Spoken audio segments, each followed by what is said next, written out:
Hi friends, చూడండి. ఇది క్వాడ్రంగ్ గులారిస్ అంటారు. క్వాడ్రంగ్ గులారిస్ అంటే ఏంటంటే నల్లేరు కాడ. ఇది ఒక తీగ జాతి మొక్క అనమాట. ఇది పొలాల్లో ఎక్కువగా చూస్తుంటాము. అయితే మేము ఇక్కడ ఏం చేసామంటే మా స్టార్ ఫ్రూట్ మొక్క కింద నాటాము. ఇది నాటినప్పుడు చక్కగా ఎదిగి ఇలాగ మొక్క మీద ప్రాకిందనమాట. దీనివల్ల ఈ మొక్కకి, ఈ స్టార్ ఫ్రూట్ మొక్కకి ఏమీ హాని కలగదు. ఏ చెట్టు మీద అయినా ఇలా మనము ఇది పెంచుకోవచ్చు. దీనికి పెద్ద నీటి అవసరం పెద్ద ఉండదు. మొండి జాతి మొక్క అనమాట. అయితే దీనివల్ల ప్రయోజనం ఏంటంటే దీంట్లో ఎక్కువ కాల్షియం ఉంటుంది, తర్వాత సి విటమిన్ ఉంటుంది, ఔషధ గుణాలు ఉంటాయి. పూర్వీకులు ఇది ఎక్కువగా ఉపయోగించేవారు. అయితే నేటి తరం పెద్దగా దీని గురించి తెలియదు. అయితే ఇది పచ్చడి చేసుకుని తింటే బాగుంటుంది.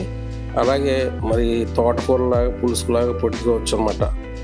దీన్ని అప్పుడప్పుడు మనము తీసుకుంటే ఆరోగ్యానికి కొంచెం మంచిదని చెప్తున్నాను. Thank you friends.